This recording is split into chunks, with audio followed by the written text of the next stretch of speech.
Letters to Dan. The journey begins.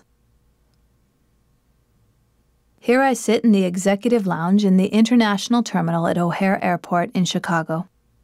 Through the window I can see that snow has begun to fall around the KLM 727 that waits to take me on my adventure to Tanzania. To my left sits a fully stocked complimentary bar complete with Jack Daniels and Perrier. If ever the whiskey would be tempting, it would be today. But I settle for the Perrier over ice and watch as they prepare my transport for the next 8+ hours. I turn off my cell phone and pack it away. I have just hung up from speaking my last words to you for 18 days. I plan to write you every day. You've chosen to stay behind and remodel the upstairs. You told me to take the trip while you tear apart my house and make it a new place for my homecoming. The flight from O'Hare to Amsterdam is easy. I start my vacation ignoring my pure and organic lifestyle. The dessert I would normally shun, a huge, domed, brownie-like thing, is set before me without protest. I put the fork in to have just one taste, and rich chocolate erupts in my mouth. I find my fork back and back again until the last wicked bite. You would be in heaven, and I send you a taste. What time is it where you are? I've lost track. After 4 hours of solid sleep, I land in Amsterdam and catch up with Bwana Christopher, our fearless leader on this safari, and the others.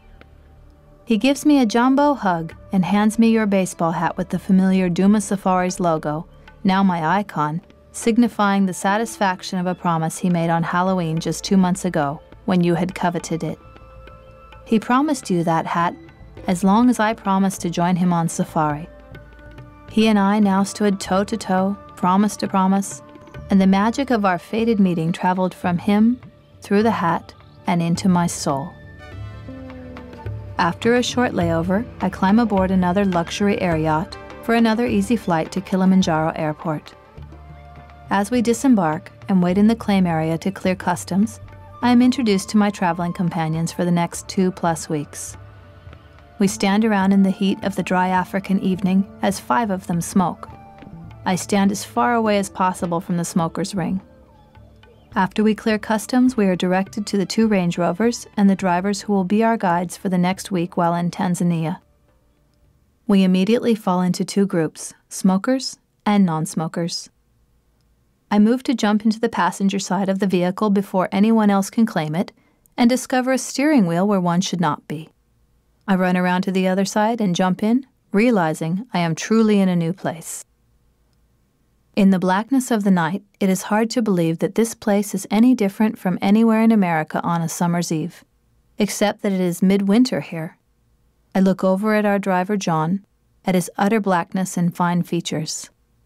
I ask him stupid questions I'm sure he's heard 100 times, but he's friendly. His English is good, if halting, and I am lulled by the sound of his Swahili spoken on the radio to Leo, the driver of the smokers group, and to Christopher, who has picked up words and sentences over the years. As we drive down the highway, it could have been any highway, anywhere, except that I notice people on the side of the road walking in this direction or that with no apparent destination. They are black against the black of night, yet their clothing is brightly colored and visible as the headlights scan them into my memory. I marvel to myself that they seem so unafraid of wild animals. The drive is short, and we check into the Ingordoto Mountain Lodge.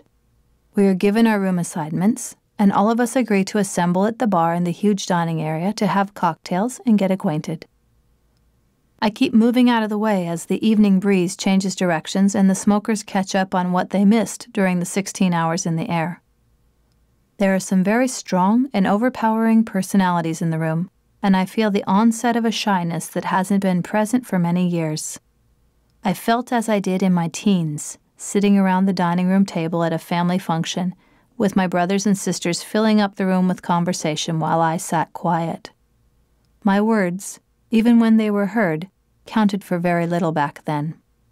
I was the kid, the baby, and nothing that came out of my mouth had validity. Nearly 52, in a ring of strangers in a foreign land, I feel again like the little kid. Christopher notes my shyness among this boisterous company and endeavors to draw me out.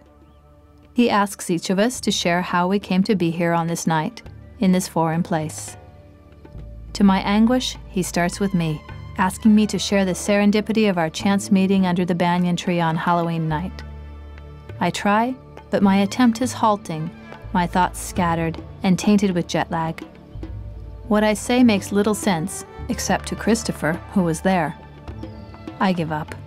I turn to Christopher and tell him I have brought Duma, the story of how all this came to be, and that I would read it to the others when the time is right.